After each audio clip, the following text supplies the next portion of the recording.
Bloomberg Audio Studios.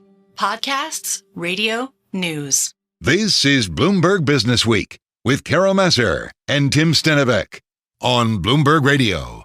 Is this something that happened in college for you, Carol? There were these courses? I'm listening. Okay. So there were these certain classes in college that were like designed to weed people out. Okay? Yeah, I know exactly. Psychology, intro to psych was one of them because everyone wanted to major in psychology. So what they did was even if you took AP Psych and you got a 5, you still had to take intro to psychology, and they made it a terrible class. So only the hardcore students would stick with it. Also, organic chemistry. OChem. I did not take that in college. This was like, you're not going to be a doctor unless Did you take it in college? God, no. Okay. No. No. I was like, what? But it was notorious for weeding people out. Like, you want to become a doctor, you can't do it until you take OChem. I had this conversation with my daughter who has a friend that's pre-med, and she said, they make these classes really hard so that they absolutely weed out and figure out who's really going to be serious. And sometimes I go to the doctor and I'm like, you really passed OChem? You did? They didn't weed you out along the way? Pass, fail. You know what they call No offense. What do they say? The person who a doctor got all D's or pre-med. Yeah. All right. We've got a great guest, though, to really maybe make you think differently about students taking science courses. And so let's get to him. We got Hosea Nelson there because he thinks there's a better way. He's professor of chemistry at California Institute of Technology. He runs the Nelson Lab. The lab calls itself, quote, a multidisciplinary research group. It's focused on developing the next generation tools for organic chemistry. Hosea joins us from Pasadena, California. Also with us is Janet Lorin. She's a Bloomberg News higher education finance reporter. She joins us here in the Bloomberg Interactive Brokers studio. And Janet, we need to say thank you because Hosea comes to us courtesy of you. Just tell us how he came to your attention. We had met at a dinner, and he was talking about teaching chemistry and the challenges of teaching and learning. And we were talking about this, and I said, wow, this would be a great guest on Bloomberg Radio. Here we are. And you are so right. So, Hosea, come on in on that. So this whole concept of like weeding people out, wrong? Absolutely wrong. And I think I'll stand here in front of everyone and on behalf of all organic chemists apologize for taking that strategy towards education because it doesn't really serve education well, I don't think. That's interesting because What? If there's a way to do this, it's no matter how you slice it, this is difficult stuff. And I think that's why it is, sort of used to weed people out. But is it difficult because we don't have the right education getting into college, Hosea? Or is it difficult because the way it's taught, it's not taught in a way that is digestible based on the way that we understand the way people learn? I think it's a little bit of both. And, I think that a major challenge is organic chemistry represents a wealth of knowledge across all sorts of scientific disciplines. And we tend to, when we teach it, kind of introduce all of those things at once. There's 3 different ways to look at this problem. And instead of kind of building people up and giving them the foundation they need to progress through those 3 different ways of looking at the problem, a lot of times we just kind of throw it all towards them in the beginning. And, I think you guys alluded to it in your discussion that perhaps, there's been a sentiment amongst organic chemists and scientists that there's some sort of bar that we need to place in front of students, to decide who has the necessary tools to move to the next level, instead of thinking about it as education. Hey, we need to educate future doctors so they know a little bit about organic chemistry so they can learn biochemistry and medicine, if that makes any sense. So can you tell us a little bit about your career path and how you decided you wanted to be a scientist and progress to become a chemist and doing what you're doing in your lab? Yeah, and the reason I'm really passionate about education is because of this. So I actually failed high school chemistry not once but twice. Wow. And actually ended up dropping out of high school. And then eventually I found a well-paying lab technician summer program or summer job, and did that and fell in love with experimental science and working in a laboratory and making discoveries. Because as it turns out, the chemistry or the science we learn in the class is very different than the practice of doing science or the practice of chemistry. Why did that not turn you off when you failed chemistry in school? Because I think that is the quickest way for people to be turned off from something. I didn't do well in every subject, and I was turned off by stuff I didn't do well in. And you're turned off, and then there's a narrative that forms around you of like, well, maybe you're just not a chemistry type of person or something. Yeah, I think that is true. And to be honest, I was turned off and did not pursue my science education or education at all subsequent to that. And so, I think one of the challenges that we face as educators is thinking about how to engage people and kind of give people value and personal validation that goes beyond memorizing the letters associated with orbitals or doing a calculation. And so a lot of what we do now is try to relate and actually, it's a primary goal when I'm in the classroom is we try to really relate what we're doing in the class to bigger societal problems or bigger personal problems. How does chemistry and science impact medicine? How does the screen of the iPhone you're working on right now in the middle of class, how is that fueled by science? And so I think we need to do a much better job in that regard. Well, of course, you're at Caltech where students are well beyond, basic science. But how do you make it interesting to people who are maybe thinking this could be something for me, but I'm not very good in math or I'm not very good in science, and to sort of bridge that gap? Yeah, I mean that's a challenge. I think that one of the things in a classroom, if you really want to reach people, you kind of have to meet people where they are. I think traditionally in science, a lot of times we spend our time, putting out an ideal preparation level, and if people don't meet that preparation level and they don't do well in the course, well, it's the problem with the person. But the facts are the facts, and the students we have are the students, and their education level is their education level. So we really have to meet them in that regard. And I still am convinced that making our lessons and our curricula bigger than the very fine details of a subject matter is really, really important in bringing people along. I think about education too, and I think about, sometimes we're just so taught to tests or testing. And the whole idea of, I don't know, it's been an interesting year between, I don't want to get political, but the war between Israel and Hamas and, students trying to protest and they couldn't. And we often have a conversation in the newsroom that, universities are a place to go and have conversations, make mistakes, learn. And I do think about all different subjects played at different parts of your brain. They teach you how to think. Maybe you don't get an A in the class, but it maybe teaches you to think on a higher level. And I just don't know that teaching has gotten around all of that yet.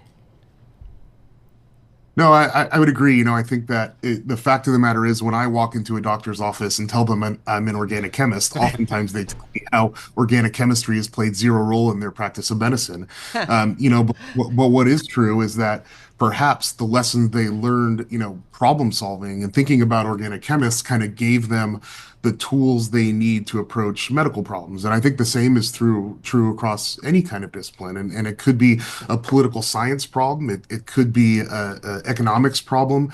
But, in general, the practice of going after really hard things and problem solving in a logical fashion can be applied in a lot of areas. So I do agree with that. So can you tell us about what problems that you're looking to solve and about your work and what goes on in your lab at Caltech? Yeah, so we are really interested in developing technology that'll influence medicine, and so we want to discover new chemicals from nature. They're called natural products that can be used as drugs. It turns out that more than 50% of on-market drugs are derived from nature, a fact that many people don't know. And so we use new electron microscopy and spectroscopy methods to discover those compounds. And we also we have another division in our lab that works on new chemical reactions or new ways to quote unquote cook drugs or active pharmaceutical ingredients.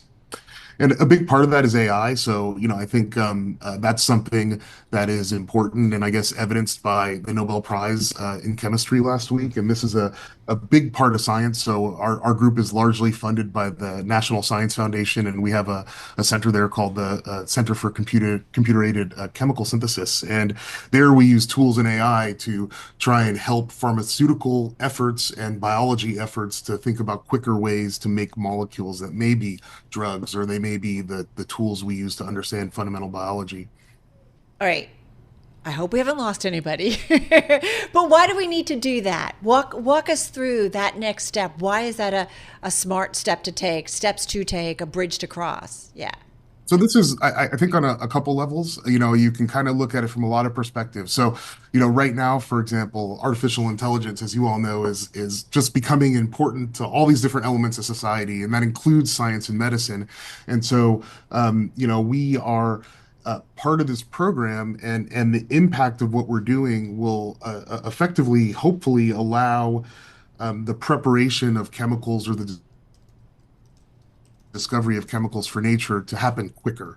And so, right now, like the therapeutic drug line, if someone makes a discovery that might lead to a drug, it may take a decade to do the work to actually get it into clinical trials, where we think that using artificial intelligence and machine learning and other data science approaches, we're going to be able to shorten that period. So the impact and the importance in medicine and human health is really there. I think you can kind of twist it from the other direction and look at it from the perspective of national security. And so there's a lot of people thinking about ways that we can protect our country from AI-driven synthesis machines that may be involved in making weapons and doing other things like that. So from all elements of where we're operating, this is really, really important. That's kind of scary stuff. Hey, we have about a minute left, and then we're going to do some news, and we're going to come back with you, Hosea. But I'm wondering, we talked about the connection doctors have or don't have to organic chemistry. But where else do you see your students going and working when they're done? Yeah, so most of our students actually go to work in the pharmaceutical industry. So graduate students typically go to work in pharma, big pharma. We have a small section of graduate students that go into consulting. And, undergraduates a lot of times will end up, as you alluded to, in medical school. But these days, a lot of people are using some of the tools they develop in their undergraduate education to be analysts and do other things like that. Go off, work for Google, make devices that tell you about your body and things like that. So it's quite diverse what our students do. Let's get right back to Hosea Nelson. He is professor of chemistry at the California Institute of Technology. He runs the Nelson Lab. It's, quote, a multidisciplinary research group focused on developing next-gen tools for organic chemistry. Hosea is joining us from Pasadena, California. We also got Janet Lorin, Bloomberg News higher education finance reporter, here in our Bloomberg Interactive Brokers studio. Hosea was also the winner of the 2022 Blavatnik National Awards for Young Scientists. They intend to, and this is I'm reading from what they say, to recognize and celebrate exceptional young scientists in the life sciences, physical sciences, and engineering and chemistry, and to provide critical support to send innovative work in science and technology that will address society's most pressing global problems. All right, Hosea, before we went to a break, I said, Google your name, and you're going to come up with a bunch of stories about fungi. Tell us about fungal pathogens, the work you are doing, and why we need to kind of sit up and take notice. Yeah, that's a popular question. The Last of Us made us famous, actually. Really? But yeah, I think so. Cool. I think that stuff. It's television shows, they kind of sometimes bring some truth to the reality of their viewers. And so the truth of the matter is, and this is something we talk a lot about in our research group, is that if the next pandemic was a fungal pandemic instead of a viral pandemic, we wouldn't have things off the shelf ready to go. We wouldn't have therapeutics. We would not have vaccine technology, and fighting our way out of that pandemic would be a lot more difficult. And the reason is, at least from my perspective, is that fungi are genetically very similar to human beings. It turns out that there's around 50% overlap between our genes. And so when we make drugs to kill fungi, a lot of times there's off-target effects that are basically side effects to the human beings taking them. And so one of the things we do in the group is that we look for the mechanisms that fungi use in warfare against other fungi, and use the tools that they've developed through evolution to develop the next generation of fungal therapeutics. And so fungi have gotten pretty good at killing each other without themselves. And so that's the lesson we learned from them. And that's historically a lot of the way drugs are developed. If you think about penicillin, that came from the discovery that a particular fungi on a petri dish stopped bacteria from growing. And so the fungi made antibacterial agents. And we now know that those are antibiotics, and we prescribe them all the time. So we take a similar approach, but we focus a lot on fungi to kill fungi. It's kind of interesting to think about. Yeah, totally. It like, kind of makes sense. Well, I just think it's interesting because we talked to Dr. Sharfstein from the Johns Hopkins Bloomberg School of Public Health about earlier. viruses, Right. public health. About viruses and public health and the importance of it and, how it saves all of our lives. And I just wonder, is it one of those things that is not getting the attention that maybe it needs to? And I don't know how you see it. Like when you talk about it with, public health officials, I don't know, like, what are you hearing? What are you seeing? I think this is my conjecture. I think that human beings in society are really good to responding to emergencies, but preparing for emergencies are something I don't think we do as well. And so I think in the community, we've all known for a while that we don't have off-the-shelf treatments or treatment strategies for fungi in general. And, I think, to be honest, that, until we have that imminent threat, I'm concerned that we're not going to do enough. And so when I talk about it, I think from a scientific perspective, people acknowledge its truth, but yet you don't really see that much investment in those technologies. Now that said, I'm part of a fairly large group of scientists that's funded by Howard Hughes Medical Institute, and we are looking specifically at this problem, but I don't think it's enough. I think that there needs to be an effort federally from the NIH. That's my position and take on this issue. So you mentioned NIH, and we're always interested in funding, especially government funding of science. Is there a concern that there may not be the same kind of funding scope in terms of where scientific research money is coming from? There's a tremendous concern. So to bring some facts, in 1998, the National Institutes of Health established a modular budgetary system. So, when you write a proposal to the NIH asking for research money, you can kind of, do it an itemized way, or you could just ask for a standard budget. That standard budget was $250,000 in 1998, and it is $250,000 in 2024.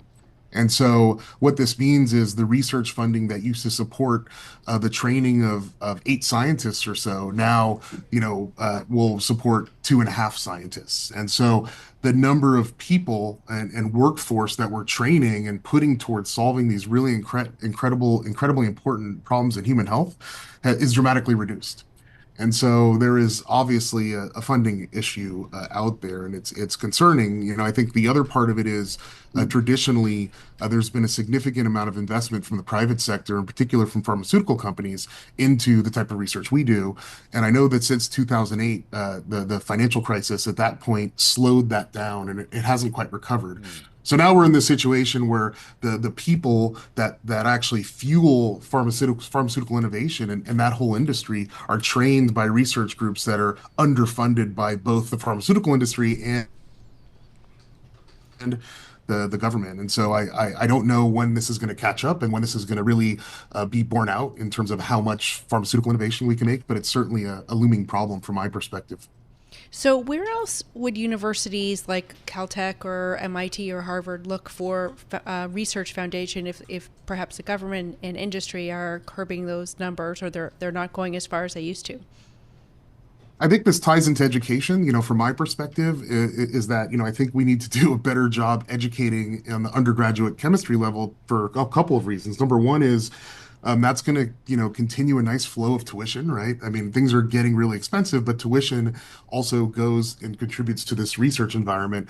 Private donors, so people that go off and are successful and do well, hopefully will look back at their chemistry courses, and instead of, having PTSD, will look back favorably on what they learned there and hopefully make donations moving forward. And finally, I think education is super important so that the next round of policymakers will have had a favorable experience, undergraduate experience. And so I think, we can look towards donors and philanthropy for money, and that's great. But I still think ultimately the path towards sustainability and scientific sustainability and competitiveness with the rest of the world is going to rely on influencing policy. Okay, we only have about 40 seconds left. It's not a ton of time for my last question, but Professor, is there something that keeps you up at night out there? Like a fungi that's just going to wreak havoc. Your Last of Us comment got me thinking. I know. Yeah, I think there's not a particular fungi, and actually, I'm up a lot at night thinking about viruses too. I think that SARS-2, that was a very deadly disease. I think it was like 30% or some double-digit percentage fatality. It just wasn't as infectious as COVID or SARS-3. And so, any disease that has this the potential as a contagion and is much more lethal, I think could have a much greater effect on society. And I'm afraid that we're, going to be complacent because we made it out of COVID, relatively intact as a society. And so I feel like we've had a theme around this today, and I think about this, our conversation with you and an earlier guest, Hosea Nelson, professor of chemistry at California Institute of Technology, and our own Janet Lorin of Bloomberg News. This is Bloomberg Businessweek. Don't forget, of course, it's a huge week for AI and for NVIDIA, Microsoft, Alphabet, Amazon, and Meta platforms. We've talked about this over the last couple of hours, all reporting earnings in the coming days. Traders will be paying close attention to their CapEx spending to gauge demand for NVIDIA's chips, which are prized for AI computing. It's something we kind of kicked off at 2 p.m. Yeah, so NVIDIA's not reporting this week, but what we learned from these companies is how much demand there is for NVIDIA given their CapEx, right? These are their main customers, right? The bulk of what NVIDIA sells comes from these guys. Well, I know Matt Olson's going to be watching this stuff closely. He's Chief Innovation Officer over at Burns and McDonnell. It's an employee-owned engineering, architecture, construction, and environmental and consulting firm. It plays in a host of industries: aviation infrastructure, healthcare, military construction, consumer product manufacturing, food and beverage production, oil, gas and chemicals, renewable energy, telecom, and more. He joins us here. It's a snapshot of the world. It is, well, all over the world too, yeah. Yeah, exactly. He joins us here in the Bloomberg Interactive Brokers studio. Welcome, how are you? Yeah, thanks for having me on. It's an exciting day, beautiful day here in New York. It is a nice day here in New York. It hasn't rained in a while, which is very It's a little weird, dry, but, yeah, it's all good. Okay, so the frenzy around AI in public markets, how has that affected your job over the last couple of years? Yeah, a couple different ways. We play in two aspects of that market. One, building the infrastructure. Data centers. Data centers, the power grid. Two things massively impacted by the deployment of AI, but then also on the need for our resources and our actual deployment of AI within our business. When you say resources, do you actually mean the production of electricity? More the number of people we need that keep up with the market demand. Can we attract enough talent? Is there enough people graduating to execute all the work? The projects are bigger, moving faster than ever before.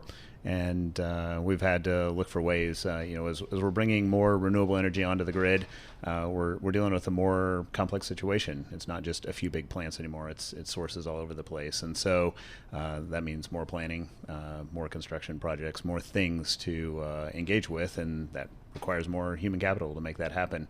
And something that we have in decent supply, but we could always use more of here in the U.S. Well, tell us about that. Like, what are you looking for in hires and new hires? What kind of backgrounds are you looking for? Experienced people with engineering over almost any discipline, a lot in the any space kind that of engineers, or are you looking for any kind generally? In my space specifically, electrical, computer, data scientist roles and responsibilities are prime. However, with the availability of labor, we are cross-training people if they do not necessarily have the background in that space, because we're looking to always be adding to our ranks. Matt, I'm wondering, are you concerned about the presidential election outcome and what it might mean for immigration, and especially those with the skills that you might be interested in and maybe are? I don't know how much of your talent pool comes from outside the United States. I mean, you guys are operating around. We do projects worldwide. We're, with the presidential election, fortunately, in the infrastructure business, it runs on very long time cycles. Yeah. So immediate impacts, not 100% clear to, projects that we're working on now, we'll be working on for the next 18 to 24 months. The key things are that we keep that project pipeline working effectively, that regulation, that permits are getting approved, to keep our construction backlog strong and be able to let us complete all the projects that everybody wants to be completed. Infrastructure, something that's the forefront of everybody's mind. It's something that we used to not talk a lot about, but every day. But when you say infrastructure, is it data centers or what else? Like, what infrastructure covers so much? People can think bridges, but it can mean so much more. It is. So I'm curious. All of those items for Burns and McDonnell, it's across all that space. It's anything that we depend on, from water and wastewater, roads and bridges, My specific discipline is mostly in the electrical space, so Yeah. the power grid and the data centers, the fiber optic and telecommunications infrastructure that ties those resources together. It used to be if you wanted power, you called up the electric utility and you made your interconnection request, and your service would be provided some months later, maybe a year later. Now that's not always clear that that's going to happen in the marketplace. That we're now in the space where we're having to really look at what can the grid support, where is available energy, and then that is one of the primary factors in where we're citing data centers. And the scale and the speed of these projects is just getting larger and much faster. If you think about this like a chain with a weakest link, where is the weakest link right now? Is it the infrastructure? Is it the grid? What the grid can actually handle? Are there areas of the country that can't accommodate what needs will be desired for data centers, for electrical consumption? Yeah, I see the biggest challenge is maybe timescales. It's that we can do a lot with the infrastructure that we have, with the grid that we have, but matching up what is the source, the super interesting thing about AI and data centers, a continuous demand for energy, with what are the sources available in that space, and then what is the interconnecting capacity coming through the grid. So is the do all continuous those demand exist in one place? Yeah. But is the continuous that. demand portion the tough part? Because the way that demand has worked has been so based on the time of day traditionally. Yeah, I think traditionally the energy grid has been a demand-driven infrastructure. Whatever the demand is, we'll build the supply to meet it. With renewable energy coming a bigger and bigger portion, we don't always, we'll say that it's consistent, but it can be intermittent, that we have to, how are we going to put that puzzle together on any given day? And the most efficient thing is, can we move the load around to match, can we charge your car when we have an excess supply? Challenging thing with data centers is generally they are a continuous load, although some technology providers are now looking at how could we change that up? Does it make sense to follow the sun around the world with our compute loads, or only compute certain things? And an interesting dichotomy when you're looking at the cost of buying all those chips, building all those data centers versus the supply of energy. Which one, how's that going to be balanced out, and which one is going to win at any given time? We always want our tweets faster and our text messages. We're not a patient society anymore. So how are we going to balance that with just frankly, infrastructure takes a while. People come and they have an expectation. Oh, well, why can't you just get that for us done in a couple of months? And you're like, there's a few things involved. So we've done so many stories about our grid being, overtaxed and it needs to build out. I am wondering, I'm thinking about our audience who are listening, it's an investing audience. From your vantage point, what do they need to understand when it comes to our grid and our power needs? I get the data center, and we're all investing, it's all wonderful. But I think the biggest perspective that I have is we're trying to do multiple things all at once. We have an asset, it's a very large, complex system that took us a century to build. And now in the next, depending on which time scale you want, whether or not you're talking 2030, 2045, 2050, we want to reduce our carbon component to that. We want to make it more resilient, and we want it to support an additional load, and we want to decarbonize heating, and we want to change transportation. And do it yesterday. And that is a lot of things to be done in one piece of infrastructure at the same time. So how do we balance all those priorities? Are you announcing your time? presidential campaign right now? We've got the grid to take care of right now. Matt Olson, Chief Innovation Officer at Burns & McDonnell. Thank you so much. Appreciate it.